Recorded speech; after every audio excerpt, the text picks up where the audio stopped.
একটা জাতি ছিল যাদের কাঁধ মেঘ ছুঁয়ে যেত, যাদের পায়ের চাপে মাটি কেঁপে উঠত, যারা পাহাড় কেটে এমন সব ইমারত গড়ত যেগুলো যেন আকাশের সাথে কথা বলতো। সেই জাতির নেতা একদিন বুক ফুলিয়ে ঘোষণা দিয়েছিল, আমাদের চেয়ে বলবান এই জমিনে আর কে আছে? এই প্রশ্নের উত্তর তারা পায়নি, কিন্তু উত্তরটা এসেছিল, এমনভাবে এসেছিল যে পুরো সভ্যতা বালির নিচে চাপা পড়ে গেল।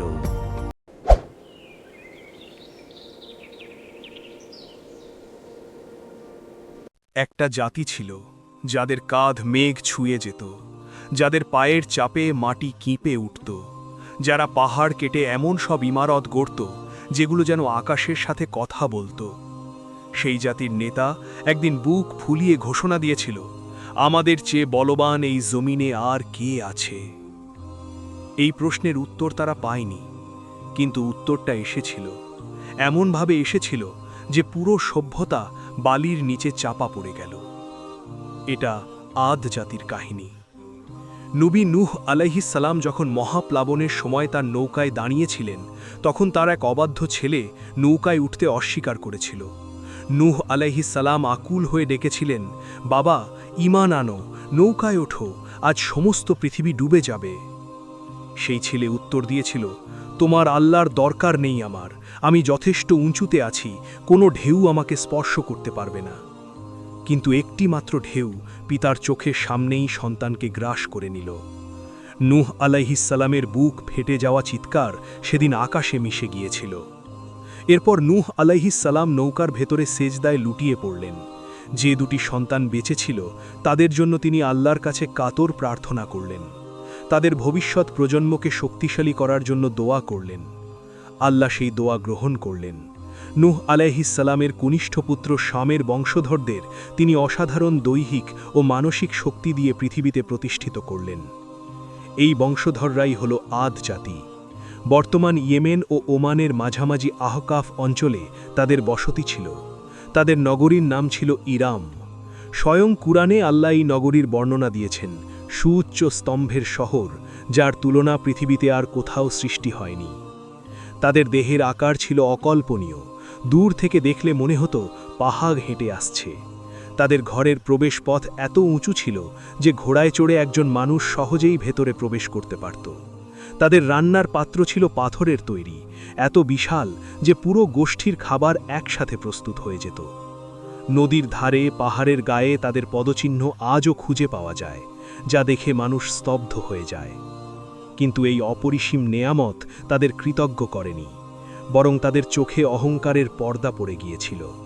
তারা ঘোষণা করত, এই ভূমির একমাত্র উত্তরাধিকারী আমরা, চিরকাল আমরাই এখানে রাজত্ব করব। তাদের ঘোড়ার খুরের শব্দে জমিন থরথর করে কাঁপত। রাতের অন্ধকারে তাদের প্রদীপের আলো দিগন্ত পর্যন্ত ছড়িয়ে পড়ত। তাদের সমাবেশে একটিই কথা উচ্চারিত হতো, আমাদের সমকক্ষ কেউ জন্ম নেয়নি, কেউ নেবেও না। তাদের একটি অদ্ভুত বিশ্বাস ছিল, তারা ভাবত মরুভূমির বাতাস তাদের দাস। তাদের তরুণরা উপত্যকার মাঝে দাঁড়িয়ে দুই বাহু মেলে ধরে বলতো, যে ঝড়ে অন্যদের শ্বাস থেমে যায় সেই ঝড় আমাদের গায়ে আঁচড়োজ কাটে না। অথচ তারা জানত না, এই বাতাস তাদের বশ্যতা স্বীকার করেনি। শাম আলাইহিস সালাম আল্লাহর দরবারে মিনতি করেছিলেন, হে রব, মরুভূমিতে আমার সন্তানদের টিকে থাকার জন্য বাতাসকে তাদের সহায়ক বানিয়ে দিন। আল্লাহ সেই দোয়ার বরকতেই বাতাসকে তাদের অনুকূল করেছিলেন। কিন্তু সেই একই বাতাসের দম্ভে তারা অসংখ্য দুর্বল মানুষকে মরু ঝড়ে ফেলে প্রাণ কেড়ে নিয়েছে। একবার এক বিদেশি রাষ্ট্রদূত তাদের সভায় এসেছিলেন। তিনি সাহস করে বলেছিলেন, আপনাদের পূর্বপুরুষ নূহ আলাইহিস সালামের প্রার্থনার ফলেই আপনারা এই সমৃদ্ধি পেয়েছেন, কাজেই অহংকার নয়, কৃতজ্ঞতাই আপনাদের জন্য শোভনীয়। এই কথা সহ্য হল না সেই দাম্ভিক সর্দারের। তিনি সাথে সাথে সেই অতিথির হাত পা বেঁধে মরুভূমিতে ছুঁড়ে ফেলে বললেন, 3 দিন অপেক্ষা করো, দেখি তোমার আল্লাহ তোমাকে উদ্ধার করে কিনা। মরুঝড়ের তীব্রতায় সেই মানুষটি ধীরে ধীরে শ্বাসরুদ্ধ হয়ে মৃত্যুবরণ করলেন। অথচ সেই একই ঝড়ে সর্দারের এক চুলও নড়ল না। সে উল্লসিত হয়ে ঘোষণা করল, এই বাতাস আমাদের গোলাম। আল্লাহ সবকিছু দেখছিলেন, তিনি সিদ্ধান্ত নিলেন এদের মধ্য থেকেই একজনকে নবী হিসেবে মনোনীত করবেন, এমন কাউকে যে তাদের চেয়েও শক্তিশালী। তার নাম হুদ আলাইহিসসালাম।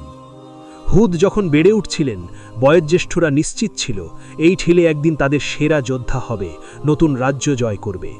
কিন্তু সকলকে হতবাক করে যুবক হুদ ঘোষণা দিলেন, হে আমার সম্প্রদায়, কেবলমাত্র এক আল্লাহর উপাসনা করো, তিনি ব্যতীত তোমাদের কোনো উপাস্য নেই।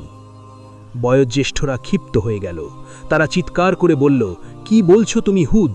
যে পূর্বপুরুষদের রীতি মেনে আমরা এত ক্ষমতাবান হয়েছি, সেই ধর্ম ছাড়ব? হুদ আলাইহিসসালাম দৃঢ়তার সাথে উত্তর দিলেন, তোমাদের এসব মূর্তির কারণে তোমরা কিছুই পাওনি। নূহ আলাইহিসসালামের প্রার্থনার ফলে আল্লাহর পক্ষ থেকে তোমরা এসব প্রাপ্ত হয়েছ। আমি তার পক্ষ থেকে তোমাদের সাবধান করতে এসেছি। সেই হিংস্র সর্দার হুদের ওপর ঝাঁপিয়ে পড়ল, কিন্তু কেউ কিছু বুঝতে ওঠার আগেই হুদ আলাইহিসসালাম তাদের শ্রেষ্ঠ বীরকে মাটিতে ফেলে দিলেন। তার বুকে পা রেখে সকলের সামনে বললেন, রীতি অনুসারে যে সর্দারকে পরাজিত করে সেই নেতা হয়, কিন্তু আমি ক্ষমতা চাই না।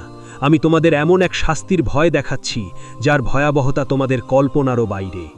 সমস্ত মূর্তি ভেঙে একমাত্র আল্লাহর কাছে মাথা নত করো।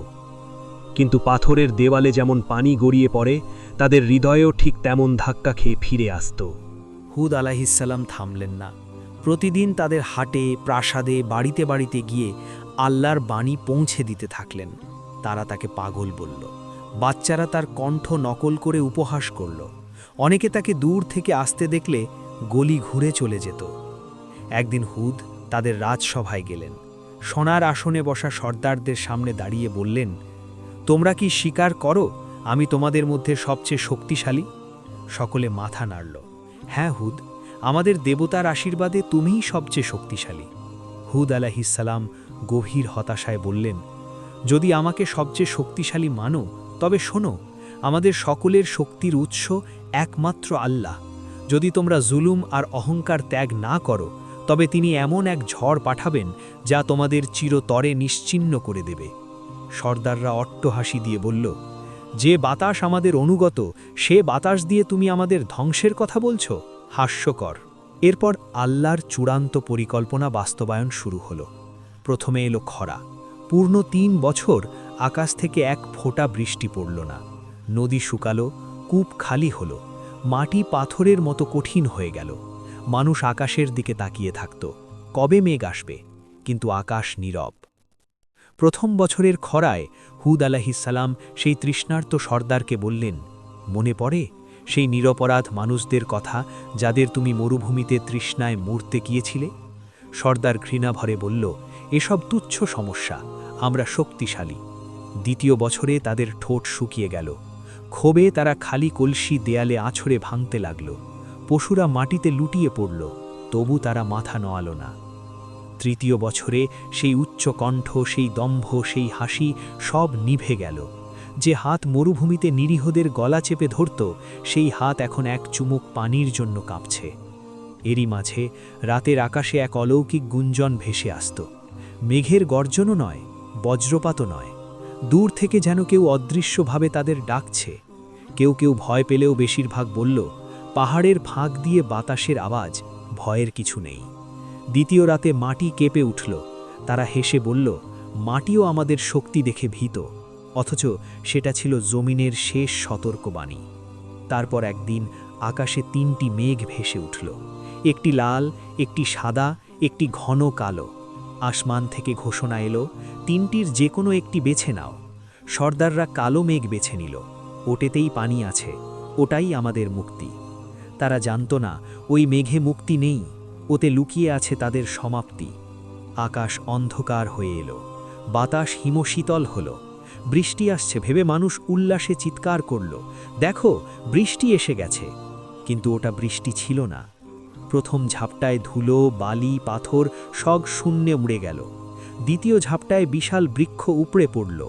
পশু পাখি আকাশে ভাসতে লাগল। তাদের দেবমূর্তি, তাদের অহংকারের সৌধ, তাদের সাজানো বাগান সব কিছু খড়কুটোর মতো বাতাসে মিশে যেতে লাগল। সেই প্রচণ্ড ঝড় মায়ের বুক থেকে সন্তানকেও ছিনিয়ে নিল, ঠিক যেভাবে তারা একদিন নিরীহ মানুষদের সন্তানদের কেড়ে নিয়েছিল। তারা আর্তচিৎকার করল, কিন্তু ঝড়ের গর্জন তাদের আর্তনাদকে গ্রাস করে ফেলল। মানুষ খড়কুটোর মতো আকাশে উড়ে গেল। যেসব প্রাসাদ আকাশের সাথে প্রতিযোগিতা করত সেগুলো নিমেষে বালির সাথে মিশে গেল। আল্লাহ কোরআনে বলেন, সেই প্রচণ্ড ঝড় টানা 7 রাত 8 দিন তাদের উপর বয়ে গিয়েছিল। ঝড় থামার পর শুধু নীরবতা।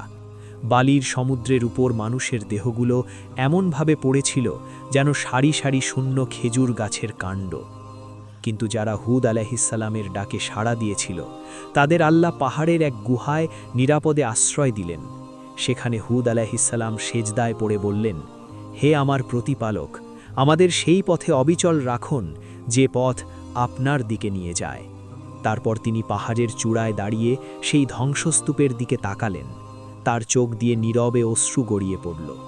এরাই ছিল সেই মানুষ যারা একদিন বলতো, আমাদের চেয়ে শক্তিশালী কে আছে?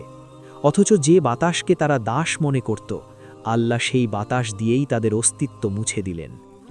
আজও আহকাফের তপ্ত বালির নিচে ইরাম নগরী চাপা পড়ে আছে। কালের সাক্ষী হয়ে সে নগরী প্রতিটি মানুষকে বলছে, তোমার জীবনে যা কিছু অতিরিক্ত পেয়েছ, শক্তি হোক, সম্পদ হোক, প্রতিপত্তি হোক, সবই তোমার রবের দান। সেই দানের অহংকার করো না, কারণ অহংকার আল্লাহর চাদর, আর আল্লাহ তার চাদর নিয়ে টানাটানি কখনো সহ্য করেন না। তিনি অহংকারীকে সময় দেন, কিন্তু ছেড়ে দেন না।